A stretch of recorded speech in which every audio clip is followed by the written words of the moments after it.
Alright, here we are. Go home show prior to King of the Ring. We're going to see the, what is it, quarterfinals? And then the King of the Ring's going to have the semifinals and the finals. Uh, so, Vince McMahon revealed Umaga as his new bodyguard.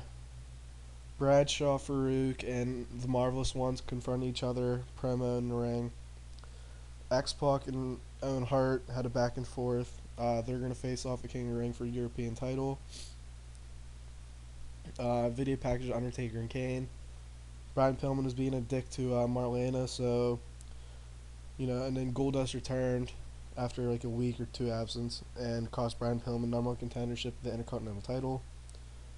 The Rock, hit Triple H to end or not to end after the match to send a message, and then Stone Cold and Ken Shamrock contract signing. So let's pull up the King of the Ring bracket, and we'll just go over the matches tonight. So tonight we get Chris Candido versus Road Dogg, Val Venus versus Rikishi, Psycho Sid versus Al Snow, Ahmed Johnson versus William Regal. Then the winners of these two will face each other at King of the Ring. Winners these two face each other, and then the winner of all those will face each other in the finals. Alright, so let's kick it off with the IC title contract signing, I believe. Starts off. Yep. Alright, so Rock, let's call it Triple H, contract signing. The Rock ends up getting upper hand on Triple H and beats him down a little bit to get some heat going in King of the Ring. It didn't matter, you want the heel to have heat going into the match. So if Triple H beat him down, it'd make the Rock not look weak, but you want the Rock to look strong, even though Triple H is the challenger. So the match could have more heel heat, in my opinion. From there, we get Road Dogg versus Chris Candido. Candido gets another win here, moving himself on to the semifinals, and he will face the winner of Val Venus or Rikishi.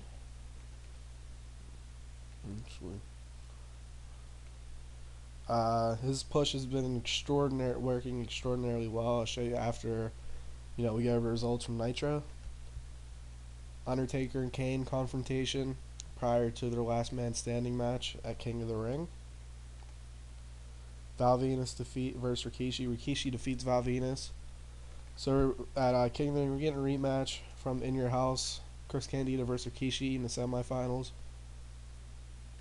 which I expect to be another good match. Mankind cuts a promo on Umaga and Vince McMahon here.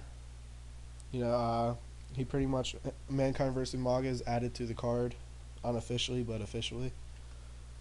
Al Snow cuts a promo prior to his match on Psycho Sid, but Psycho Sid gets the win here, moving on in King of the Ring. If you look, I've tried making these guys mostly mid-carders, because it's like modern day Money in the Bank back then. It gets a guy a real chance to get over here. But, Psycho Sid can be a believable guy. Here, DX cuts a promo on Owen Hart, and D'Lo Brown.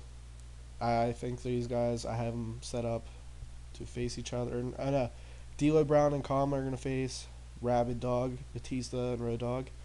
I know it's dumb, but it's better in Road Dogg and Batista. And X-Pac facing Owen Hart, so they cut a promo.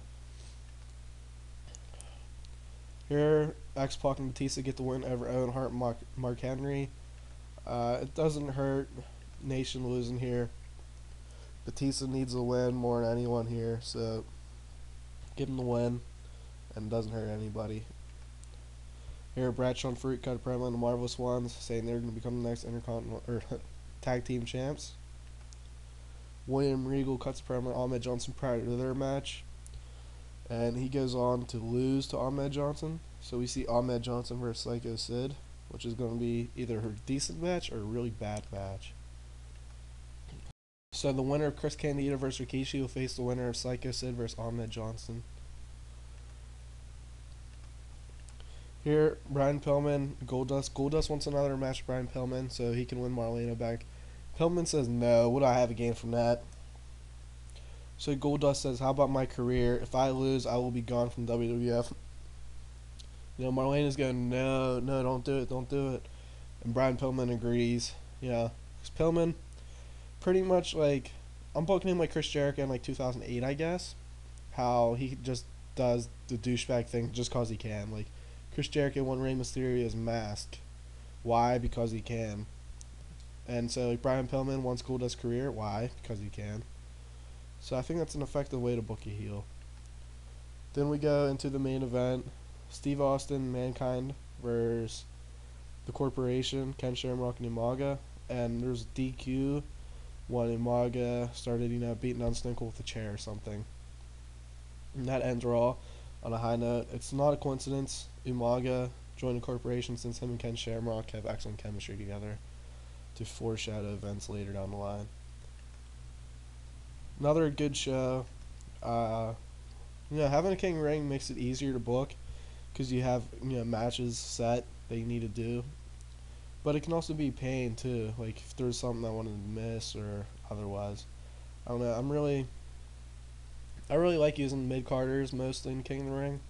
I mean, I know I like Stone Cold won it last year, but that was right for his story. And, it's just good to elevate people. All right, well, Parka and Alex Wright. It's funny. WCW. Oh shit, they beat us. Did they? Oh, they did. Damn it. So WCW wins here. Ooh, score. It was 31-22. Now it is 31-23. Me winning. Anything Bret Hart in a pre-show with Bobby Eaton. That'd be a good match. Wall Street and Stevie Ray. Outsiders defeat Piper and Hogan, which I think is the second time. Scott Hall's a face. So pretty much Kevin Nash or Scott Hall are faces now, and I think Piper and Hogan are heels. So that's pretty interesting to me. Alright, so let's look at Chris Candido and look how much his popularity went up since he became the perfect protege. See, now he's alright now, but let's look. Let's look. Alright, April, right after WrestleMania, he became protege. He went up 12 popularity just about in each category in 1 month. And just from winning matches, high momentum boost, new gimmick, and he is Kurt Hennig, so that's a rub. And then this and continue it, and then even now it goes up. I don't know where I'm gonna try to push him to. If I should push him to the moon or just how high I can get him, but I don't know because I mean he's getting over pretty fast, kind of like how The Rock was last year this time. If he's gonna get over real fast, I'm not gonna be dumb and just destroy it. I'm gonna run with it. And thing with him versus him and Kurt Hennig, that could be easy. Outmatch. Like he gets really over, doesn't need Kurt anymore. Can have him turn on him. Kurt can face him. Can have him team up. So I see Candido going a far way. Would he be challenging for a title this year? Probably not. But next year, absolutely, could be a possibility. His skills need improvement. I mean, he's good in ring, but performance stuff, I'd like his psychology to get higher and his entertainment skills to get higher. But other than that, no real complaints. He's off drugs. He's good behavior. No real relationships except he's dating Sunny, but I'm not bringing her back. So that's gonna be it for this episode. Thank you guys for watching.